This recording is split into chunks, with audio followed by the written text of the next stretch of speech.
If you fart, admit it. In the bank, because it causes so much trouble.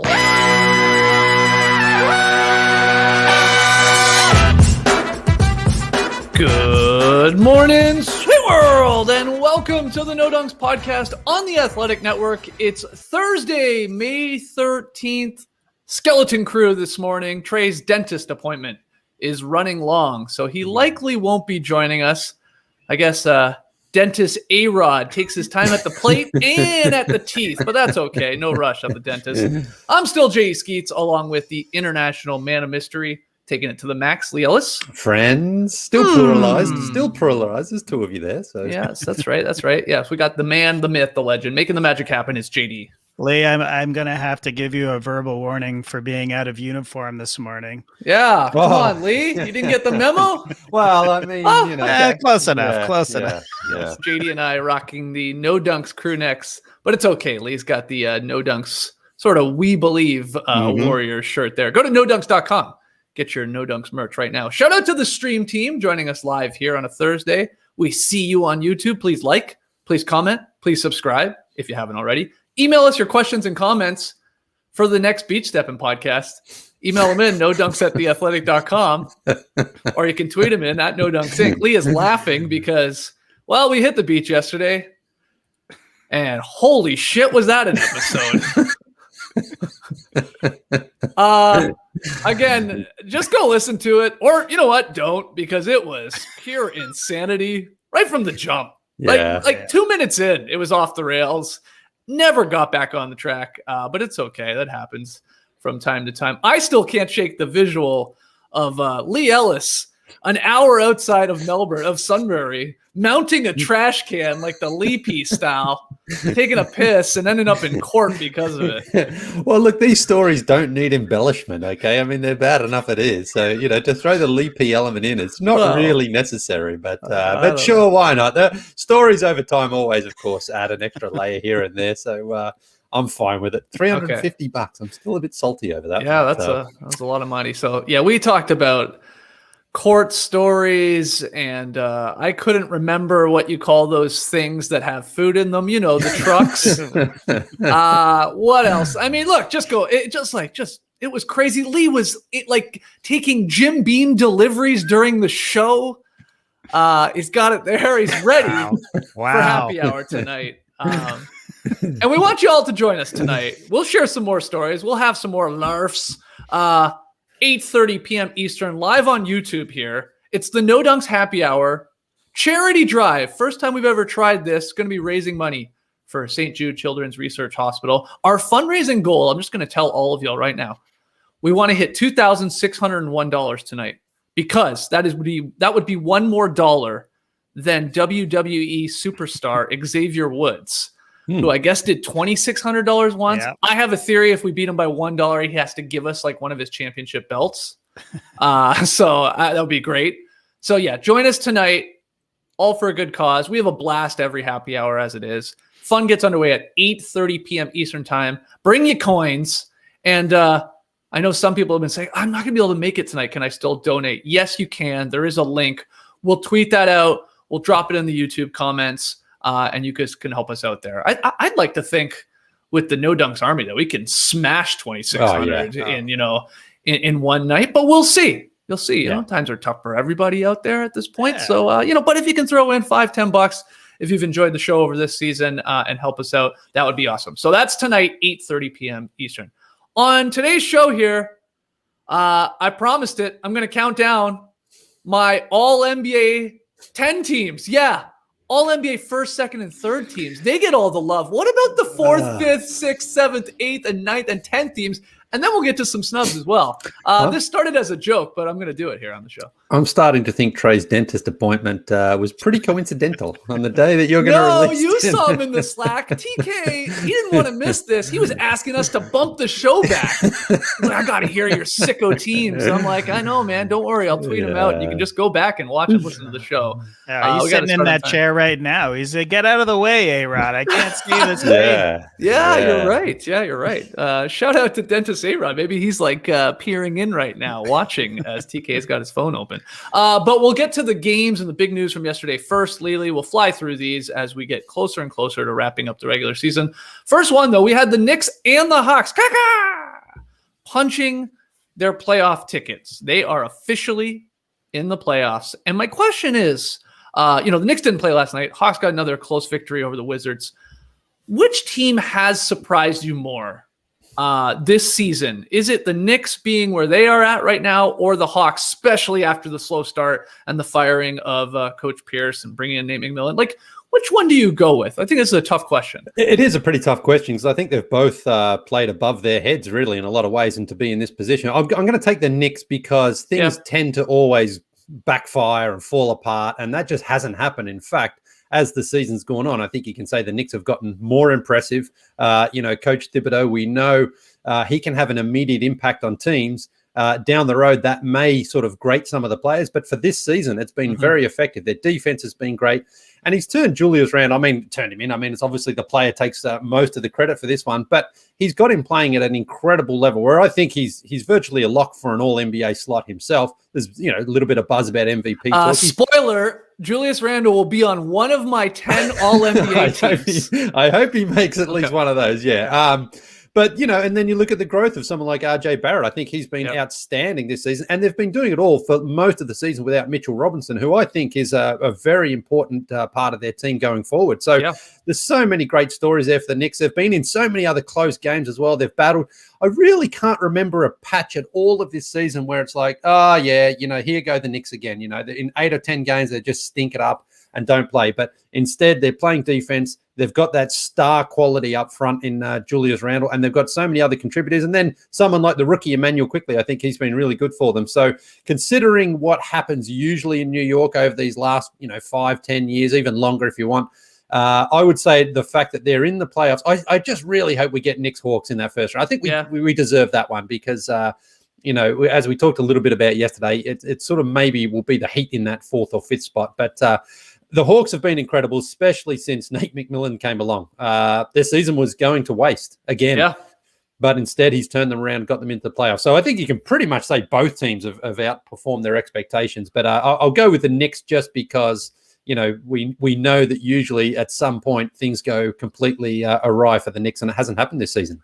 Yeah, it was, I don't know, it was almost shocking last night on Twitter seeing Knicks fans rejoicing so much, like celebrating. Like I was happy for them. Like, don't get me wrong, but it was like, oh yeah, there are a lot of diehard Knicks fans who have had some, of course, rough years over the past couple decades, and here they are with a team that's fun to root for. Yeah, there it is, Lily. And they obviously play their asses off for Tibbs. They've done it defensively, and you're right. I remember all season long. Because remember there's crazy numbers going around with the Knicks, like the opponent's 3-point percentage against them, and it was just like ridiculously low for a good chunk of it, and everyone's like, "Oh, that's going to bounce back," at some point. Yeah, it's a little bit of the defense. You can credit out the closeouts and stuff like that, but some of these teams are just missing. But it really hasn't rebounded all that much, and these guys fly around. They've got each other's back out there, and they are making it difficult for the other team to score against them. So you could go with either. I just wanted to throw that one at you. I like the Knicks one as well. The Hawks, remember, coming into the season, we were like, the Hawks could be a top 5-6 team. Like, look at their roster. Like, the moves they had made. Obviously, Capela was going to start playing. You've got stars in Trey and John. The Bogdanovich, getting him was huge. They just had, what appeared, again, on paper to have, 2 teams. They had so many guys. It goes on and on and on. And then they started really, really quickly hot, and then they fell apart. And a big part of it was injuries. And then I guess, Pierce did lose the locker room, or he lost the confidence of his star players at least. And then the switch up with Nate McMillan, like you said, just turned it around. So let's hear from you guys in the stream team. There really is no wrong answer to that one. But congrats to the Knicks and Hawks fans. It's been a while for the Knicks, 2012-13 season. Hawks haven't been there since Trae Young's been around. So it's like the 2017 season, the last time we saw them. So it'll be cool to have them in here. All right, our next game, though. James Harden, 18 points, 11 assists. He's back for the Brooklyn Nets. Of course, Kyrie wasn't playing. Can't ever have all three of them playing. It's the universe will not allow it. But what did you think we saw, or what did you take away from Harden's return there last night? It's been a while. Longest layoff of his career. Wow. Isn't that crazy? Yeah. But there he was out there with the 18 and 11 in a win. What do you think? It looked incredible, honestly, to come off the bench like that and both post nearly a triple-double and to just pick up where he had left off when he was playing there for the Nets was remarkable. Against a good team, the Spurs, you know they're always going to be tough, but he came off the bench. And I wonder, because remember when Kevin Durant first came back, he came off the bench. So I wonder if that sort of maybe was like the set the tone for someone like James Harden to be like, all right, it's fine. I can come off the bench and get into my flow that way because honestly, it did not look like this guy had missed a couple of weeks with a hamstring injury. It looked like maybe he'd been off for a game or two. He was so fresh and so ready to play out there again. And yeah, I mean, ominous signs for every other team in the Eastern Conference because, again, you mentioned no Kyrie Irving. So when they get all those three guys there, it just feels like so many guys can score, first of all, in the big three there. And then you got your guys like Joe Harris on the sideline who can hit those threes and everything. So, yeah, this one, he's coming back just at the right time to get a couple of games under his belt before the playoffs start. And if he's healthy and if Kyrie is back, then the Nets are going to win the Eastern Conference if they're all healthy. They're just too good, I just think. And, that was a good win last night. Super impressive. James Harden this season, I mean, he's had an incredible season because he powdered his way out of Houston, looked out of shape, looked like he didn't care. Basically flipped the switch as soon as he put on that Nets uniform, played to a level where it was like he can't win MVP to the point where it's like he's almost like second favorite at one point there to win MVP. Gets this hamstring injury and it's like maybe that'll slow him down. Took a bit longer, I think, to get back than they originally planned for. Mm-hmm. But obviously, I think the same thing with Kevin Durant is they took the right approach by maybe extending that absence a little bit longer just to make sure they were 100% when they came back, because that was like when Kevin Durant came back. I was like, oh, my God, it doesn't look like he's missed any time. So he was clearly ready to go and put on an incredible performance again last night. The Nets are still within striking distance of the number one seed in the Eastern Conference. Yeah. I don't think they really care, but Philly, they're in the driver's seat still. They're a game and a half up with not many games left here if you're keeping track. I mean, most teams have like 2, maybe 3 games left over the final, I believe, 4 nights here of the regular season. So it's very, very likely the Sixers are going to have the number 1 seed, but the Nets will probably hold on to number 2, and that's fine. Man, does anyone throw like a pocket pass on like a pick and roll sexier than James Harden? I mean, it's fundamental. It's very solidly, but it's also got some sex appeal to it. Like, seriously, he did it time and time again with like Claxton or Jeff Green. And this is a guy who had missed like 18 games. And you're right. Like, looked like he hadn't missed a beat. In fact, he was asked about it after the game. He says, quote, James Harden here, not to like brag or anything, but I'm like really, really good at this game. Wow. That's a great quote. Why does he need to preface it with not to brag? Just brag. You are bragging. I'm really good at this game. Yeah. Not to like brag or anything, but like I'm really, really good at podcasting. Yeah.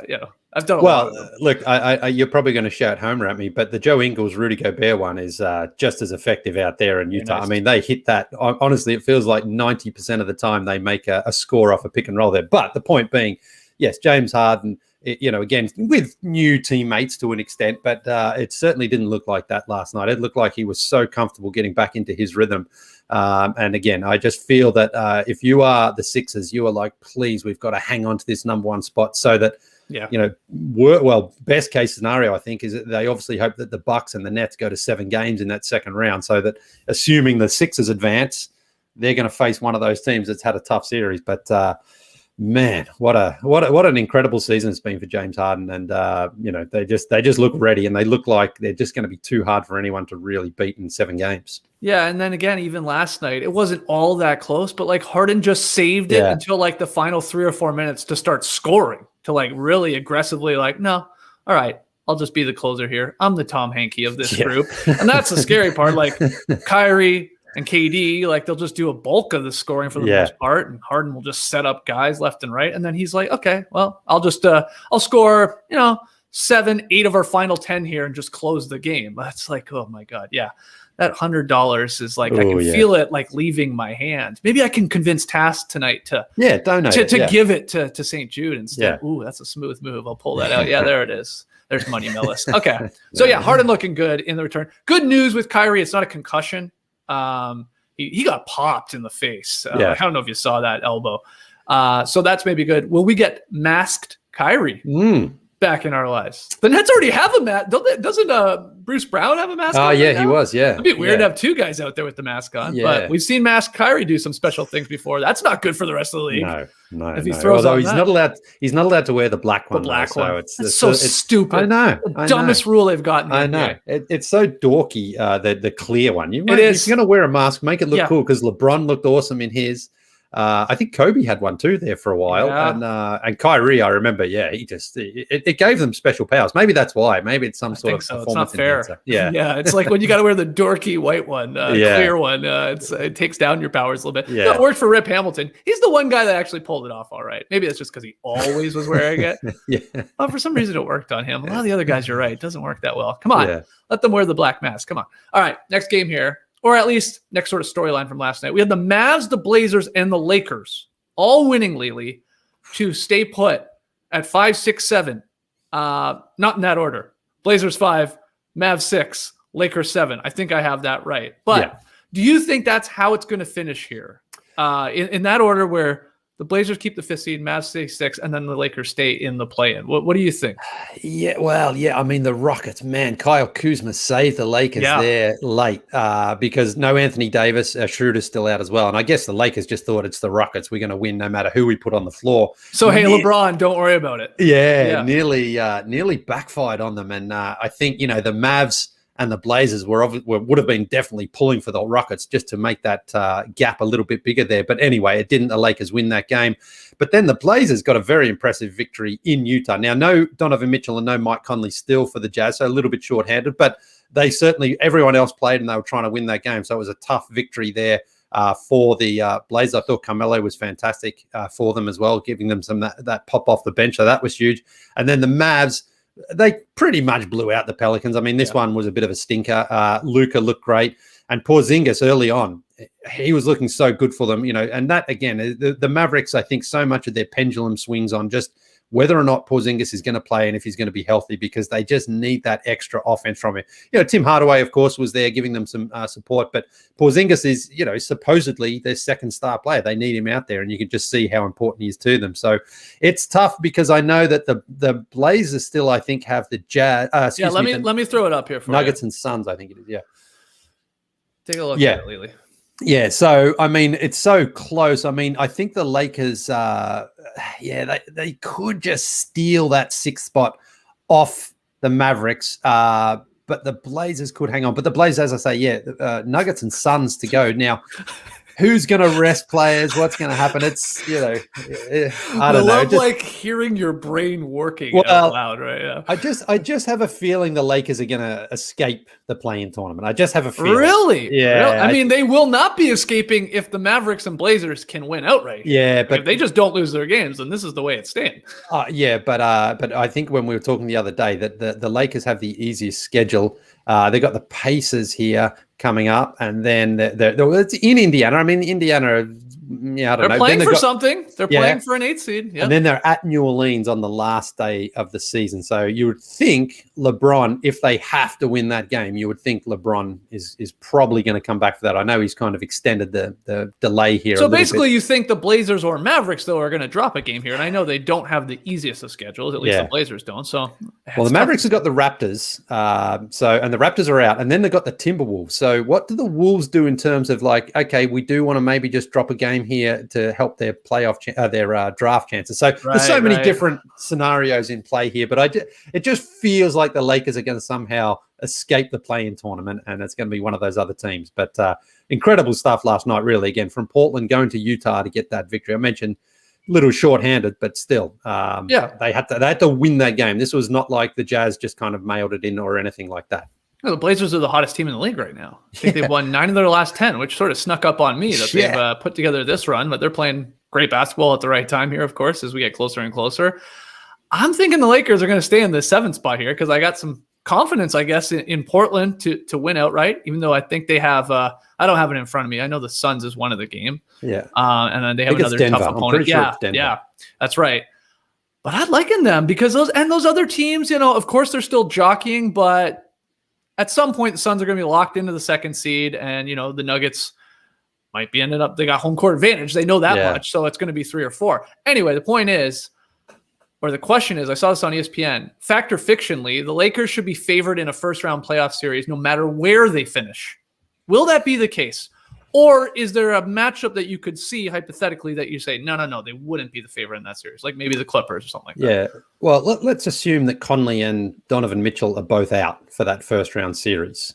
Whoa. Let's just for the point of this here, because if they're both out, then and LeBron and Anthony Davis are in, then I think the Lakers probably do become favorite in that series because we simply know that it doesn't matter for the Lakers and LeBron. What about a more likely Suns-Lakers matchup 2-7, let's say, and Phoenix fully healthy? Who's the favorite in that series? I would probably take the Lakers. I think most people will. Yeah, because I think that and you've seen the Suns in these last couple of games against the Jazz and against the Warriors, teams that are playing to win something.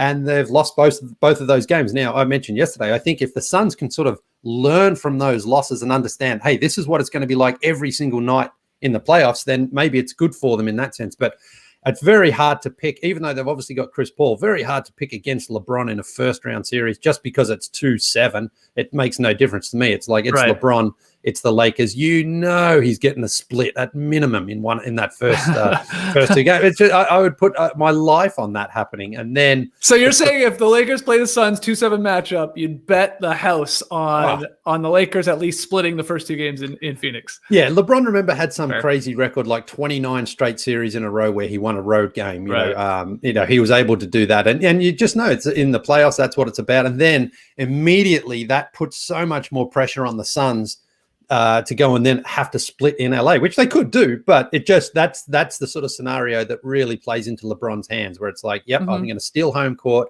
and then we're going to go home and put all that team that is inexperienced outside of Chris Paul under a lot of pressure. So now just going back to the Jazz, if the Jazz are healthy, I think the Jazz would be favorite in that series, and healthy meaning Conley and Mitchell both playing. I would probably pick the Jazz in a long series, but I just feel that if you're the Suns, you've got so much to prove in the playoffs for a team that hasn't been there before. Okay, one more question with all of these hypotheticals. Would you prefer the Lakers stay in the 7th seed and play the Warriors in this play-in game? Obviously, win and you're in. Very exciting. LeBron, Curry, I imagine it would do massive ratings. Or would you prefer the Lakers up to 6th, whoever of the Blazers, Mavs slipping back into the play-in, and that we would get, hypothetically, a Clippers-Lakers battle for LA in the first round? That was a series we wanted last year. It obviously never happened. Nuggets coming back there in that series versus the Clips. Which one? Which one's more exciting to you as a basketball fan that cheers for all 30 teams? In the league? Well, that's the thing. When you sort of have a horse in every race, but no horse in any race at all, it's great. You can sort of really sit on the fence. I want to see Lakers Warriors in a battle for that 8th spot. That's what I would love to happen, where it's like one of these teams misses out, and we're going to have a one-game decider between, two of the greatest players we've ever seen in the game in LeBron and Steph Curry. But that's what I want to see. I would love it for it to happen like that. Probably won't because of the way things are lined up right now. But if I could pick, I want that before I want Lakers Clippers, because I just think, again, for this play-in tournament, that is the ideal scenario for the league, even though obviously, for TV ratings, I would like the Lakers to go further into the playoffs. But for this do or die, winner takes all situation, give me Lakers Warriors. I think it'll be fantastic. Okay. Well, look who it is. Hopefully cavity free. TK joining us. What's up, man? Hey, how these bad riders looking, Skeety? Oh, looking real good, the choppers. You're like Ross in Friends when he had that the teeth glowing stuff on. That is shiny, man. Oh, thank you. First dentist checkup in I don't know, 16 months, 18 months, something like that. My mouth is so sore. Feels like I just got the deepest tissue massage exclusively on my gums, but feeling clean, feeling shiny. I saw somebody had tweeted at Tass, said, "You got the best smile on No Dunks." So I immediately scheduled a dentist appointment to go get a cleaning real quick. I got to get shined up here before the big happy hour tonight. How was dentist A-Rod? He was looking good, man. It was great to see him. I saw he's upgraded his dentist goggles now are Nike. So, that's pretty cool. It's pretty cool for Dr. A-Rod. Turning 2 there. Baller.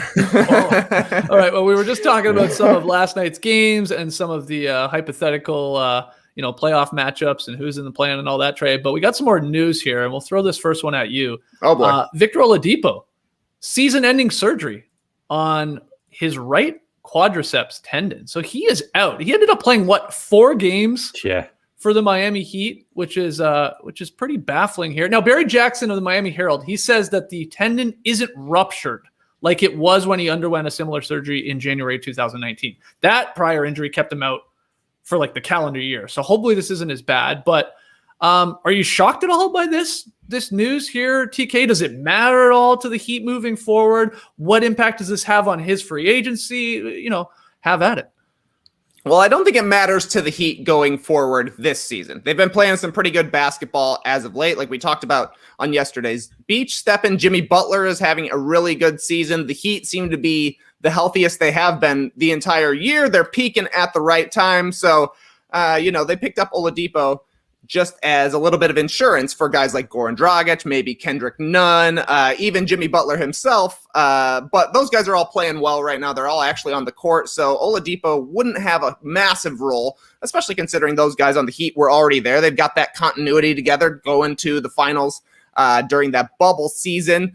From a free agency standpoint, the silver lining, I would say, for Oladipo is he will probably get to pick where he wants to play, since he's not going to likely get quite as big of a deal as he would have been if he would be completely healthy going into this season. But man, quadriceps tendons seem to be a massive problem and something that really, really lingers. That was a similar injury that Kawhi Leonard had that ended his tenure with the Spurs, something that he still manages to this day. Yeah. Tony Parker had something similar with the Spurs as well that, he was at the end of his career. It didn't really end his career, but it made it harder for him to continue when he eventually went to the Charlotte Hornets. But I don't know. It feels like the quadriceps tendon is a problem.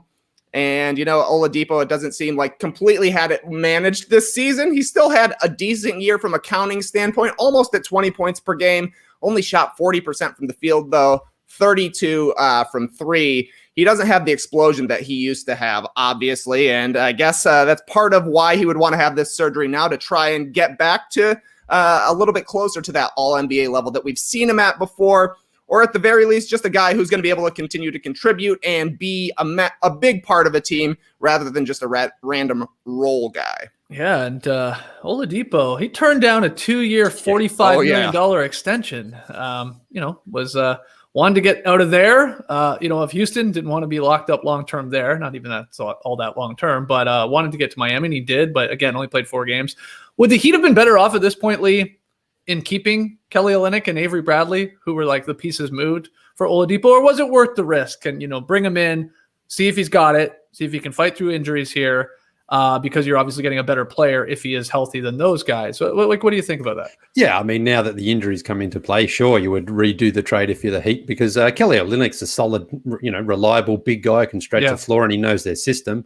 Avery Bradley didn't really play this season with Miami himself, so he's not really going to be missed. But Oladipo, on the surface, you do the trade because, as you say, the upside of Oladipo is much greater than Kelly Olynyk. He's the type of guy who can go out there and have a 30-point performance in a game and in the playoffs. That's what they're hoping for. But I think, Oladipo's camp's probably now going, man, that $45 million 2-year was looking pretty good. I just don't sort of see. It's looking at the free agency class for next year, guys like Lowry, DeRozan, I think Mike Conley's a free agent as well. So there's other guys sort of in his position. He's a bit of a, he's a bit of a combo guard himself. Mm-hmm. But given now he's had so many injuries that have knocked him out for so long, I just wonder what his value will be to a team and how much anyone's prepared to pay him, because I sort of think a long-term deal is probably unlikely at this point, just because he has these nasty injuries. So we'll see. But, that's it. Yeah, the Heat, I don't think really are going to miss him all that much, just because they didn't have him there for long enough to see an impact. So, they'll be fine. Final piece of news. We'll start with you, Lily. The Pistons signed Dwane Casey to a contract extension. He had 2 years left on his original 5-year deal there in Detroit, but will now be extended for 1 more season. You like or dislike this move by the Pistons management team there? I'm very surprised that they would do this when he's got 2 years left on his deal. It sort of felt like he was, maybe on his way out, but I think they have done an okay job this season. I guess he's hit the goals that internally that the team wanted him to hit. Otherwise, and they're happy with the job he's done. Otherwise, I can't see why they would extend him. But good on him, because he's gone from a situation there in Toronto where the team was good. he leaves and they win a championship, to a team like Detroit, where, it's not a destination. They've had a change of ownership too recently. Blake Griffin was there, Derrick Rose was there. They basically just moved on from them. So you can sort of see, normally a team would be like, let's start completely fresh and hit the restart button with a new coach. But obviously they feel that Dwane Casey is doing the right thing there. But the Pistons have been a story this season that, you've kind of overlooked. No one's really paid too much attention because they started off badly. I will say this, though. They have been competitive most of the season. Yeah. That's one thing I will say. They never, like the Thunder have been awful for a lot this season. They just haven't been competitive. The Pistons have battled. So maybe that's the thing that they were hoping to see from Dwane Casey, that despite the hand that he was dealt, he got his team to play at least competitively, even though, they've never been really, really close to the play-in tournament at any point during the season. This is Casey's third year in Detroit. He went 41-41 in that first year, then 20-46 last year, and then 20-50 right now this year. What do you think, TK? This was a glowing press release. I don't know if you had a chance to read it. Like from Tom Gores, the owner, Troy Weaver, the GM, like everybody just talking up Casey. So this feels like, to me, like, yeah, we love at least this guy instills a culture. I saw it as a Raptors fan. Like, there's no doubt. Of course, he moves on, or the Raptors decide to move on from him, and they bring in Nick Nurse, and it works out for everybody because they win a title. But Dwane Casey, get teams to play hard and be competitive. He's a good teacher, and his development record does speak for itself with the Raptors, and then even early here with a lot of these young guys on the Pistons, seeing some promising things. So is this what they're seeing? They're just like, yeah, I mean, he should be able to see this out, because a lot of the times you bring in these coaches. They got all these young squads. We suck. You lose a bunch of games. And then you're like, okay, bye. Your record sucks, so bye. We'll just bring in somebody else. But instead, they're doing the opposite of, like, I guess it's sort of Brett Brown like a little bit. When Totally. He was with the Sixers. Like, you almost deserve this. And at least you are instilling this, like, what appears to be at least a culture and to play hard for him. What do you think? Just like with Brett Brown and the process Sixers, it shows up on the defensive end. The Pistons are 16th in defensive rating over the course of the season, which is kind of impressive considering they haven't had much to play for the majority of the season. You see the instant growth from Jeremy Grant just being empowered to have the ball in his hands and make some plays. And, the development already of Sadiq Bey and Isaiah Stewart. Shout out to the Beef Stew. Both of those guys have been solid rookies. Jeremy Grant was a great guy to bring in. You see that little bit of growth right there just this season, despite the fact that the team hasn't really done anything. Yeah, why wouldn't you keep Dwane Casey to build that culture, to bring you back to respectability? Kind of like what happened with the Raptors early on in their rebuild. They just started getting better, playing harder, developing some good habits, making it happen on the defensive end. Yeah. Perhaps at some point you're going to have to upgrade to the next level of coach, just like the Raptors did. But there's definitely a benefit in bringing back these guys who have started the rebuild and who have, got guys on the right page and got them to be doing the right things, so that theoretically down the line 3 or 4 years from now, when you're ready to actually try and make some moves and try and win some games and get back to the playoffs, that sort of thing, I think perhaps that's when you make the next move. But bringing back Dwane Casey, I think is a great call from the Pistons. Congrats to Coach Casey. We love him here on this show. We had him on the starters a long time ago, and he is a class act. That's all you hear said about Dwane Casey, but it's 100% true. It really is. He's like one of the nicest men I've ever met, at least in the NBA universe there. So congrats to him on the extension. Okay, let's get to the real sicko shit. Okay, it started as a joke. Obviously, we're talking all NBA teams, and oh man, there's so many good guys. There's going to be so many snubs left off that all NBA third team. And I said, hey, let's just go deeper.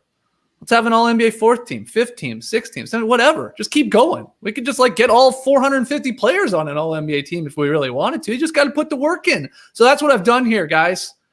I'm not going to put all 450 on teams, but I am going to go 10 teams deep, all NBA baby. Style, all right? Now, I want to start this off by saying I had to decide on a games played cutoff. I just have to. And I went with 45 games played. That, to me, feels right in this weird season. I generally like a higher percentage of games played when it comes to this stuff. I like around a 70% mark if you can get there. 45 out of 72, what is that? That's like 62, 63%. But this is a weird year. We've had COVID. We've had guys, of course, resting or nursing injuries even longer because of this weird schedule. It's so action-packed. So I'm fine with 45 games played. So who does that get rid of right away? Well, there's no Anthony Davis. There's no Kevin Durant. There's no SGA. There's no Gordon Hayward. There's no Porzingis. Well, I got to say these guys because we're doing all NBA They teams. would be on. They would be Put on them, the in, put them into a team. Put them into No, the no, all no. didn't qualify team. But here is the problem. LeBron James right now at 43 games played. Right. James Harden after playing last night, 43 games played. So here's what I'm going to do. All right. These are my rules. Tweet at me. Most people say don't tweet me. Don't at me. You can tweet at me. Go nuts. I don't care. I'm going to guess that LeBron James is going to play the final 2 games here. Lakers, of course, playing for something. I think he wants to get a few reps in here before a potential play-in game. Don't forget, not a first round series where he just always gives away game 1. No. This could be like, oh God, we might want to win this to get in the playoffs. Put me down for LeBron playing the last 2 games of the Lakers. That gets him to 45, gets him in the mix here for one of my All-NBA teams. Harden, on the other hand, I am going to just predict that he doesn't play the final 2 games. I think he'll sit one of them. Coming up a little bit short. I'm also, of course, going to hold against him a little bit what happened in Houston. We can almost like pretend those games were not really games played. I forget how many ended up playing for the 7, Rockets. Was it 7 or 8, something like that? Yeah. So again, just for the sake of this, I'm saying Harden is not going to make my cutoff of 45 games played. All right. So he's not going to be on an All-NBA team. I think James Harden is one of the definitely top 50 players in the league, more like top 10. But for the sake of this, he won't be there. Okay. I think I'll just say I think you're right there because they have a back-to-back too in the last 2 games. That's right, so Lily. I think All right. he doesn't play in both of those. Okay. 45 games played. Very important. All right. So let's get to it. And JD's going to help me out. For everybody in the stream team here, he's going to flash my teams up at the bottom of the screen here. All NBA first team. This wasn't all that hard. I went with the guards being Luka Doncic and Steph Curry. My forwards are Kawhi Leonard, who is just criminally underrated in this league. It's okay. He's awesome. Giannis, and then Jokic. Yeah, you're noticing there, I didn't put Embiid as a forward on my All-NBA team because that is stupid. All right? It's dumb, and I'm not doing it. Second team, Damian Lillard is a guard. Kyrie Irving is also a guard, and I'll get to him in a second. Jimmy Butler and Julius Randle are my forwards, and then Joel Embiid is, of course, because he's an MVP candidate there. He's going to finish second. He is on the second All-NBA team at the center position. You know, the position he plays 100% of the time. How many games has Jimmy Butler played, just out of interest? I don't have it in front of me, but he's over the 45. Yeah, he's got enough lately. Okay. I mean, you got basketball reference. You can fire it up there too. I think you're going to go 50 players and you're keeping James Harden off because he didn't play like 2 games on your made up rules? Yeah. I don't know, man. Also, hold on. You can't discredit the 8 games he played in Houston as a complete joke. I mean, 3 and 5 in those 8 games. How many wins do the Rockets have? Yeah, no, come on. It's my team, my rule. 45 is the cutoff. I told you that. All right. So I think most people will say, what the hell's going on with Kyrie Irving? Because I think I have him higher than almost anybody else out there that I've heard do their All NBA predictions. I think it's a joke that he's not on some people's teams when it comes to All NBA. I think it's embarrassing. He's averaging 27, 5, and 6. He's played 52 games, so you can't, he's played enough games. A lot of these guys are around that mark. His shooting splits are 50 from the floor lately, 39.7 from 3, 92.2, at the line. So it's the most efficient he's ever been. He's been an All-NBA player before. And the only reason people don't want him there, let's be honest, is because he has taken time off, and it hasn't really been because of a physical injury. And here's my pushback to this. All we do, it feels like, when a DeMar DeRozan or Kevin Love or other NBA players rightfully come out and talk about how important mental health is to themselves, moving forward, to everybody in this world, and everybody applauds it. Yes, preach. Good, you're right. We should be talking about mental health like it is, just the same way we talk about a physical injury. Mm-hmm. But then when Kyrie or other players appear to, again, what happens is it's personal, so we don't get the full story. But I am jumping to conclusions that at times it is a mental health break for whatever the reason is for that person, that then we shit on him. Well, geez, he's just gone. Well, what's going on? Well, which one is it? Do you want to applaud these guys for being advocates for mental health and, taking care of your mind just as much as your body, or do you not? Because this is what happens with Kyrie, in my opinion, because I think he's incredible. I think he's been the best Nets player this year. And I know that will open up some eyes because I think he's just, of course, playing more than Durant helps. And then Harden missing 20 games there too. So I got Kyrie on the All-NBA squad. I got him as high as second. But I am shocked, Trey, that I see a lot of people not even having him on their legit, All-NBA first, second, or third teams. I think I don't know. I just think they're holding something against him because they don't like him. I think you're totally right. There have been multiple times this year where Kyrie has refused to speak to media, and that's the kind of thing that people seem to remember. Kyrie Irving has been the most consistent part of the Nets, and they have been one of the best teams in the league. I completely disagree with your James Harden take, but I'm loving this Kyrie take. So I will be adding you after this show. Okay, great. Let's go to All-NBA third team. Look, this is where it does start to get actually difficult, especially with the guards. I do have LeBron on the team. I am assuming he's going to play these final 2 games. So he gets the 45 games played mark. So he's in there. And it just feels also icky not to have him on an All-NBA team. I get it, Trey. Same could be said with Harden. But he's coming up a little short for me. Paul George, my other forward. Rudy's the center. And then the guards, my God. There are like 10 guards to pick from. That's why we're going All-NBA 10 teams deep here. I went with Chris Paul and I went with Bradley Beal. I really got down to like trying to decide between a Suns player in Chris Paul or Devin Booker, and then a Wizards player in Russell Westbrook or Bradley Beal. I went with these two. The best part about this is not going to matter because these other guys are just going to be on the next team or the next team, so they're going to be in the mix here. But it is a difficult decision, and I actually don't envy people that really are filling out their All-NBA balance when it comes to this third-team guards. Trey, who would be your two? I mean, you may not have Kyrie, I guess, as high as I had, but and I guess you're assuming, or I'm assuming you're putting Harden in as well. But like, it's tough to leave some of these guys not on an All-NBA team after the incredible seasons they've had.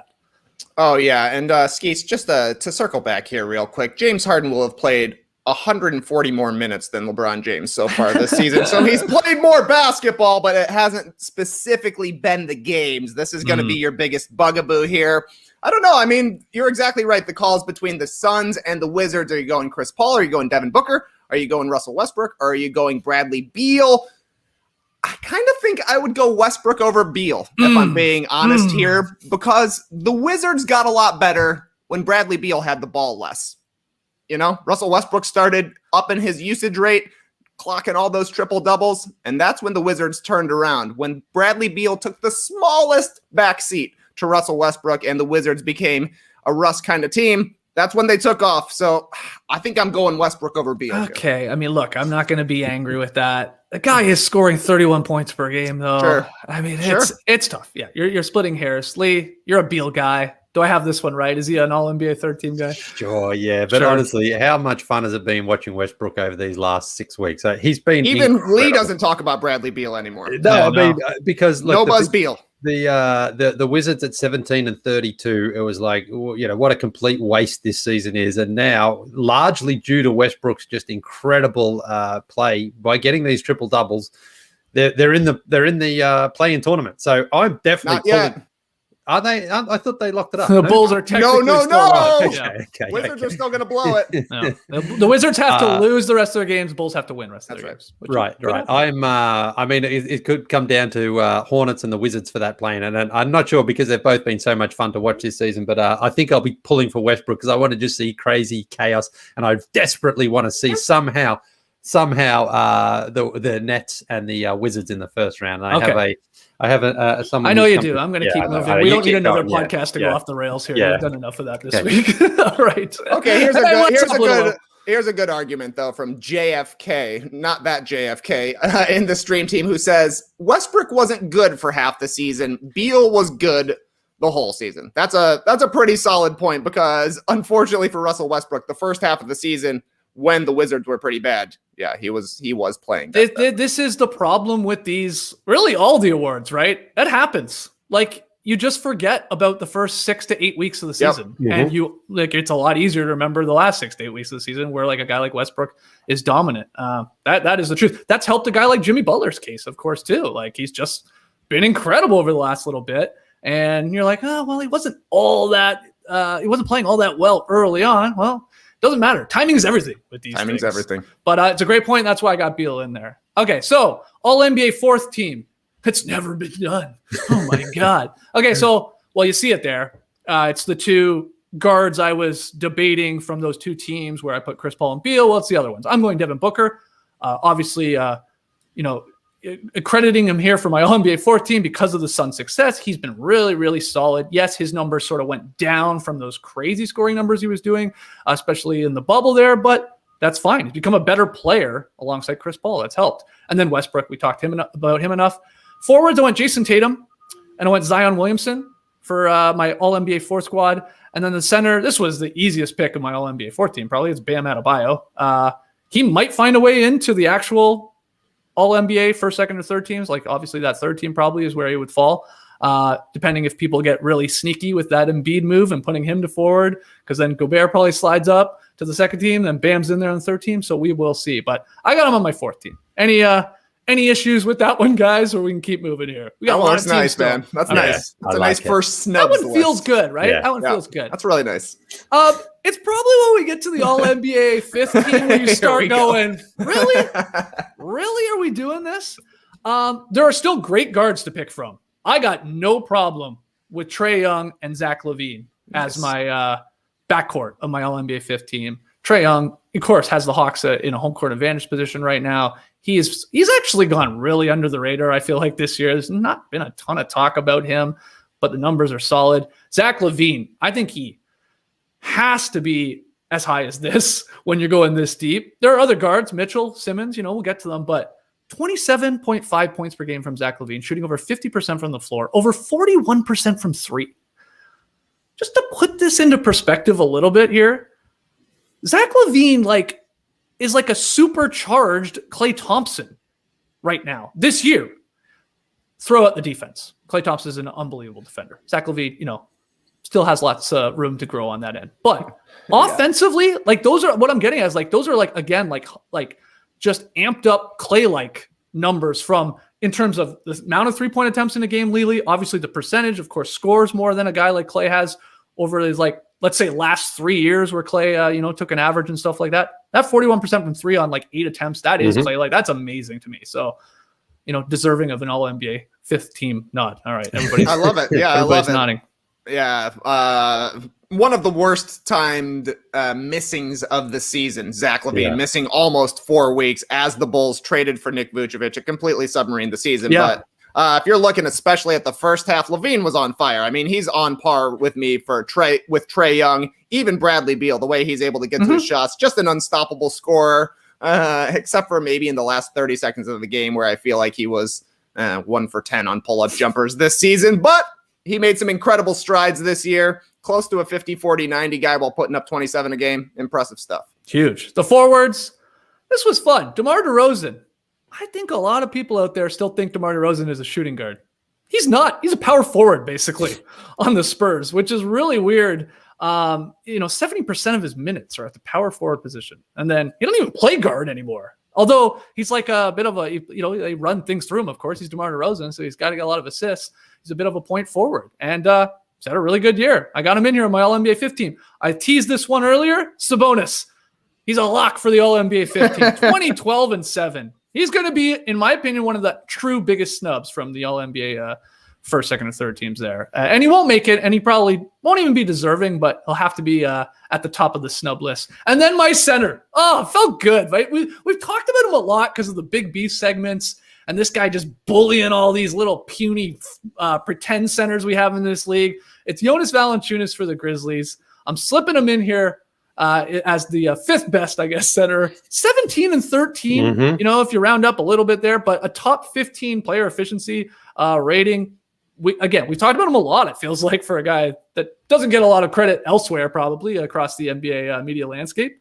He's been good lately. I was happy to put him here. I think he's been awesome this season for the Grizzlies, and a big part of why they're in the position they're in, because he has been a bully at both ends of the floor. You could probably even put him ahead of Bam, I think, for actually who's had a better season. Okay, let's slow down. Come on. Hey, listen, Bam. Slow down. I know JV wasn't an all-star, but Bam, remember, he wasn't really sort of all Bam's that much. Numbers are better than last year. I know that, but I'm just saying, in terms of the impact he's had on his team, I think Valanciunas this season you could make an argument for him to be in the most improved conversation. I just think he's been that good for the Grizzlies. So, but it's the Grizzlies, and it's like people aren't watching them outside of Ja Morant, and I just think that he's been great. So I'm glad he's at least on the 5th team there. Okay, and, good. Squeezed in. Yes. I was happy. Give me Capela over JV. I mean, they're pretty similar cases, to be quite honest, but Capela is leading the league in rebounding. He's the only guy who plays defense on the Hawks, and their team is better. I think Capela has a bit of a chance over Bam as well, if I'm being completely honest, but I think he blows JV out of the water here. Oh, then you won't like who's the center on the All-NBA 6 team, which will be ironic. Let's get to it, JD. I put Vooch there as the center. Yeah, baby. Don't worry, Capela coming up next. But yeah, I hear you on that, Capela. I was moving him around even up into the last minute here. But I got Vooch as the center on the All-NBA 6 team. My forwards, Middleton and Harris, because they're the same player. They're going to go into the Hall of Very Good. They're really good players. They're obviously been very efficient, both of them this year. So they're deserving of this spot. And then the guards, I went Donovan Mitchell. It feels criminally low to me, if I'm being honest, but then we just went through all those guards and I don't know. I struggle to like bump him ahead of some of them. I know the Jazz have a better record than a lot of the guys I mentioned, but I think he's been hurt here by missing some games lately. It would have been different if he's probably putting up some 25, 30-point games the last little bit, so maybe that's why he's sliding. And then Ben Simmons, I mean, this is a huge nod, of course, to his defense. As we start getting into these deeper teams, I do start giving some love to some defensive players a little bit more, as you'll see. But Simo there, Lee, coming on the 6th team with Donovan, Middleton, Harris, and Vooch. All right. Yeah, I think it's funny that you've got Mitchell and Simmons on the same team there. The rivals. Ooh, the I rookie didn't even rivals. think of that. The rivals, and then you got Middleton and Harris, the same player, and Vooch. Okay. All by himself on Vooch Island. My favorite comments that we're seeing in the stream team are these. The 6th team would smack the 5th team. I love it. Like it's a real game between these two. Yeah. Hey, look, somebody out there. Hell, we should talk to our guy, King of the 4th Quarter, Kenny Beecham. I don't know. Make these teams and play them against each other in 2K or something. Let's see who really is the best squad. Okay, All-NBA 7th team. We got a few to go here still. The guards, Drew Holiday and Jaylen Brown. Forwards, Brandon Ingram, Michael Porter Jr., and then the center there is Clint Capela, who I do agree, Trey, could be your All-NBA 5th or even 6th center, but we'll slide him into 7th. He has had a dominant year, though. And, a couple of these names I started to, like, almost surprise myself a little bit. Michael Porter Jr., I mean, he's got to be in the mix for a top 50 player, so I don't care if you're throwing him on the 7th, 8th, 9th, or whatever team, but he's in here. Ingram, quietly a really, good year in terms of scoring the ball, but Pelicans disappointed. All the attention went to Zion, and rightfully so, but he's still good, man. And then Jaylen Brown, oh man, what a horrible injury. Awesome first half of the season, though. Tatum is a star, but Jaylen Brown, at many times this season, looked like the best player on the Celtics, especially what he brings defensively. And then Drew Holiday, he believes he's the best defensive player in the league. He believes he's like Gary Payton 2.0. And I do too, at times, for sure. So Drew Holiday, All-NBA 7th team. That's a good squad there for an All-NBA 7th team. Like, look at the NBA is in good hands, man, when that's the All-NBA 7th team. That's a League Pass All-Stars team right there. People are going to be hyping up this 7th team. Put them on the cover of Slam magazine. The 7th best players at each of their position. These guys are awesome. I love it. I'm hyped for this team, Skeetsy. Okay, good. It's starting to get even crazier. Now we're up to the All-NBA 8th team. Again, I still think we have really good guards here in consideration. No. Oh, no. Repeat. That's my fault. Justin Holiday or Aaron Holiday. Ja Morant. Ja Morant. Apologies, JD. That's my bad there if you want to edit that. My guards for the All-NBA 8th team are Ja Morant, Mike Conley. And then the forwards are Pascal Siakam, Draymond Green, and Karl Anthony Towns. A very weird team. Okay, just with Siakam, don't drop a homer card on me, okay? I know he's had a really weird, disappointing. He obviously missed a ton of game winners and stuff like that. Very Zach LaVine-like in a weird way. He couldn't hit a 3 to save his life, unlike Zach LaVine.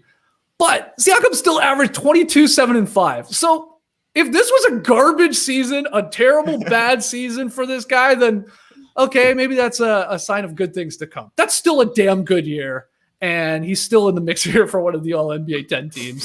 So I got him here on the 8th team. There it is. Ja Morant, Conley, Siakam, Draymond. Draymond, of course, because of defense. Karl Anthony Towns has played 47 games. This is probably hilariously low for a guy like Cat, but it was a season. It was a nightmare season from the jump with obviously what happened in the offseason, but still 25, 10, and 5 guy, Lee. You love Catmandu. Yeah, he's performed when he's been out there playing, but it's just been a pretty bad season that never really got going there in Minnesota. But man, we've got 3 Jazz and the first Raptor on the 8th team, and the Raptors have kind of stunk, and the Jazz are the best team in the league. So Skeetsy, how many more Raptors are you going to squeeze in there? We're going to see a Freddie Van Vliet in there. We're going to see spoiler. You're not. You're not. Yeah, I held Kyle, back. not going to have a little you see if you can slip Kyle Kyle's into the 10th playing, man. He's like giving up on this season. Kyle's done. He's gone. God, I miss you already, buddy. All right. So not too many. If you have qualms at this point, there's something wrong with you. That's on I'm you on the at ride, this man. point. Yeah. All right. All NBA 9th team. De'Aaron Fox, CJ McCollum. Jeremy Grant gets in, baby. Had to slip him in here on one of these teams. I went with Bojan Bogdanovic for the Jazz. Not having as great a season as he did last year when he was like a 20-point per game scorer, but he's turned it on, as of late. And then, and I'm also, of course, awarding his team success a little bit, and he is important. And then DeAndre Ayton as the big guy for the Suns there at the center position.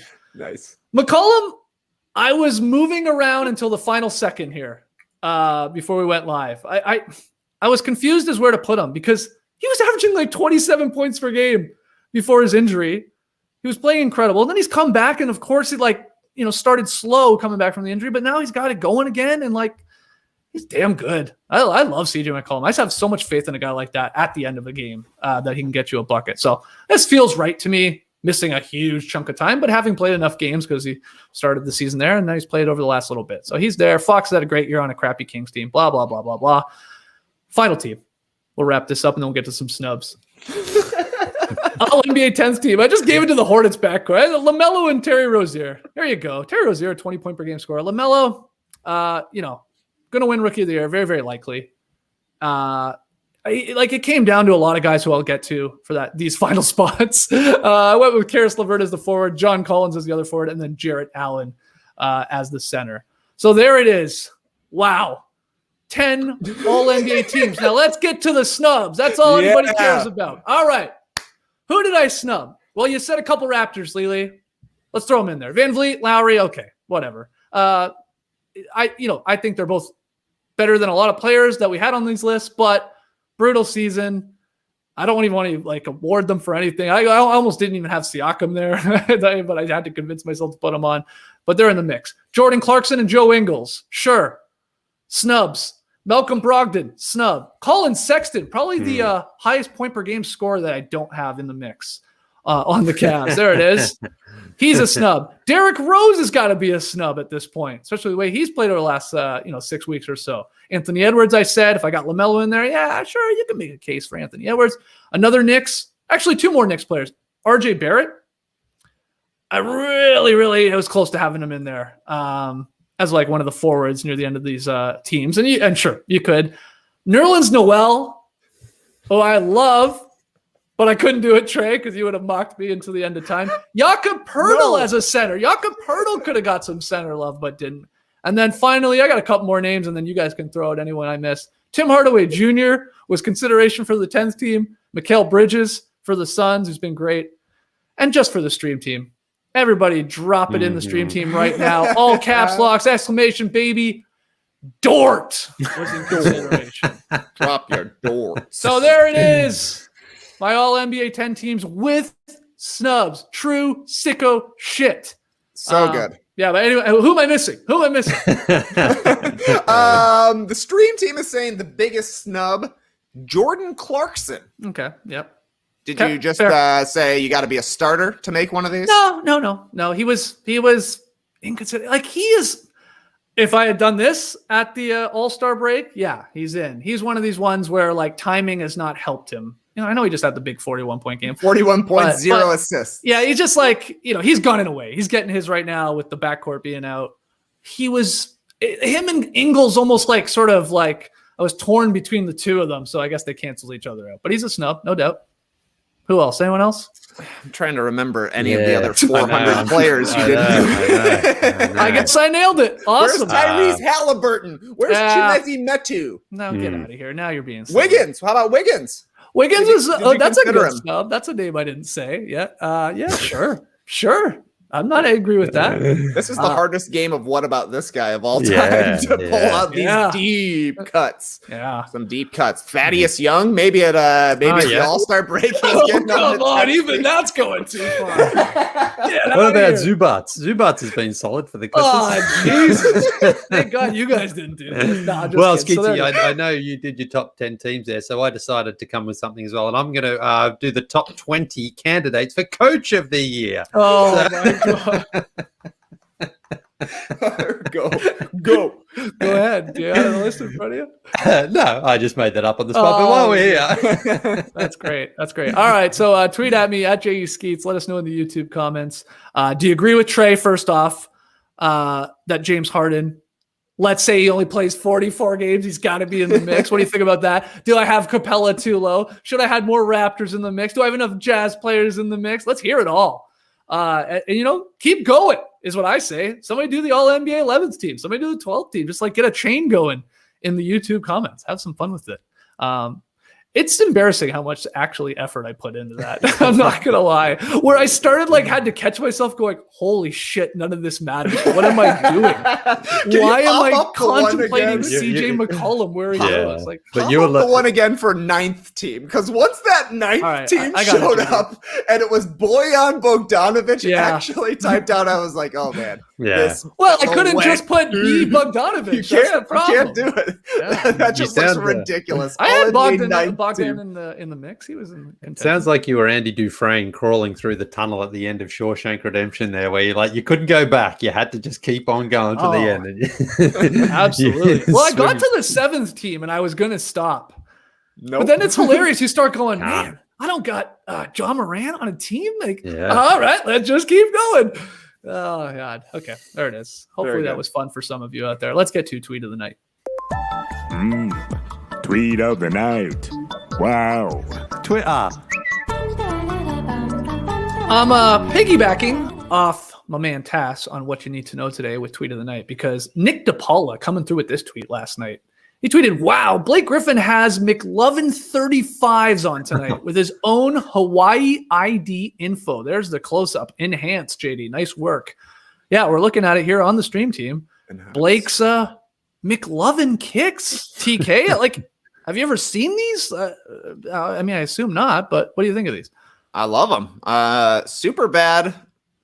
It's on my list of the funniest movies of the past 20 years. Obviously, Blake Griffin is a comedy fan. I like the Jordan 35. You throw a little bit of Hawaii rainbow in there. These things are beautiful, especially, I guess you would call that. I guess they were matching the Nets uniforms last night, but that's sort of a Carolina blue. Always a great color. Makes sense with a Jordan. Yeah, 2 thumbs up from me. All right. Lee, what do you think of these McLovins? Yeah, I wonder what inspired them, though, to just go with the whole McLovin thing. Has Blake got some connection there to it or something? I'm not sure. But, if you're going to go in, may as well do it all the way like that. So, yeah, they're great. What is he going to do with them now? Does he wear them again, give them away, have another set there, sell them? I don't know. Probably give It them is away. pretty slick, like the customized ID there for Blake, right? That's all the information. Mick Griffin with his signature. Brilliant stuff. That's good. Yeah, attention to detail there. All right, let's see your thumbs up or thumbs down there in the stream team right now for Blake's McLovins that he was rocking last night. Okay, pick 'em results. Brought to you by BetMGM. It was the Celtics-Cavs game. Boston was favored by 9.5 on the road in Cleveland. Oh my goodness. The Cavs straight up win. Kevin Love back with a vengeance. He won Whoa Boy last night. He's back. Quick trivia question. Can you name the 3 Kevins to have won a Whoa Boy this year? Kevin Porter Jr. Yep. Did he get one for that 50? Yeah. What other Kevin? Who else? Yeah. The other one's a lot easier. Kevin Durant. Kevin Durant. Yeah. Nice. Yeah, KD, Kevin Porter Jr., and now Kevin Love taking Whoa Boy last night. Anyway, Cavs won, so that's a nice victory for Trey, who goes to 7-1 here in the month of May with only 2 nights left for this short pick'em battle. Lee, you got the victory. So you've taken the lead over Tassie. You're not in last. You're 3-5. Tass took the Celtics. He's 2-6. I took the Celtics. I'm 5-3. So tonight's game, Philly, Miami, Philadelphia, favored by 1.5 points on the road. Keep playing really well. One of the hottest teams in the league, probably the hottest team in the East, right? Got the Blazers in the West, Heat in the East, but Philly's trying to lock up that number 1 seed. Where do you go with this one, Lily? You like Philly to win by 2 or more, or the Heat to get this done? I feel the Heat are going to grind this one out and get the victory. Yeah, Heat. That's it. Yeah, Heat. I don't know. Yeah, the Heat are balling right now. Embiid is listed as questionable. He's got a non-COVID illness. I'm going Miami as well. I'm trying to pick the winner. I don't know if Lee's still trying to pick losers at this point, but I think Miami will at least keep it close, and I think they'll probably win this one.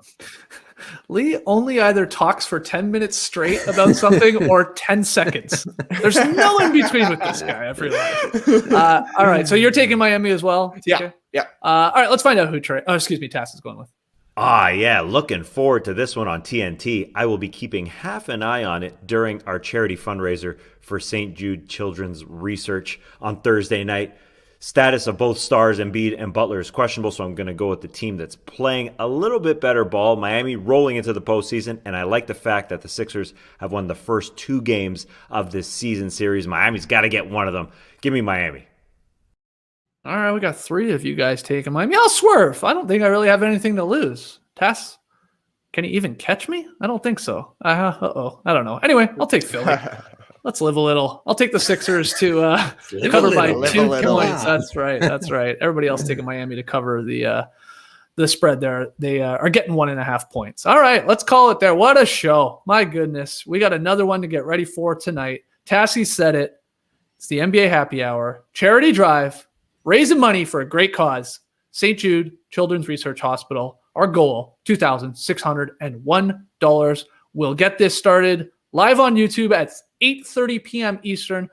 I'll tell you what, we're praying for a wedgie number 50 to happen while we're doing tonight's show. We're going to play some games, have some drinks. Actually going to go through a few No Dunks awards. Yeah, it's our own awards. Are we dressing up for this thing? You guys want to wear a suit and a bow tie or something like that, Lily? You want to wear a flashy shirt? What are you going to do? Maybe. I don't have a bow tie. It's a charity drive. I feel like we should be dressed up a little bit. Well, we'll see. Yeah, I'll see what I can dig out. I haven't dressed up for so long. I don't remember how to. Wouldn't it be nice, though? Wouldn't that be a nice feeling? Put on some slacks? Yeah. Well, I'll probably have shorts on no matter what. Upstairs, I might be looking a bit nicer. So, yeah, I'll see what I've got. Do you own a top hat? No, I don't think so. You're thinking so much about it as if you used to have one and now you might not have you don't know where you put it. I might have had one for for comical purposes. I'm not sure.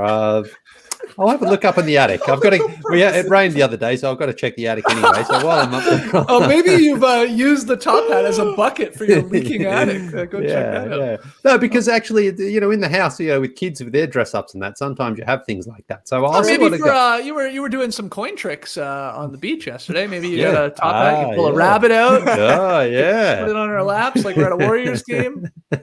All right. Well, if you had a top hat, please wear one tonight. Okay, I'll see if I can find one. I'll be wearing a mesh tank top and a robe. Personally, that's how I dress up. Okay, well, very cool. All right, I got to figure out what I'm wearing now. But anyway, join us tonight, 8:30 p.m. Eastern for the No Dunks Happy Hour charity drive. Like, comment, subscribe to No Dunks on YouTube. Email us your NBA questions and comments for the next Beach Steppin' podcast, nodunks@theathletic.com.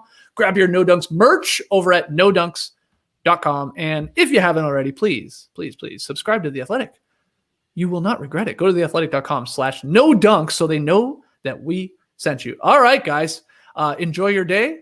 See you boys tonight for the charity drive. Clipper Bros. You heard it here first. Have a great time. Turn up. Love you guys. Awesome. Thanks for joining us. And remember, in the year 2021, most people have top hats for comical purposes, not for style purposes. They have fallen out of favor a little bit here, but if you've got one, usually good for a joke. Embrace the day, people. You could stay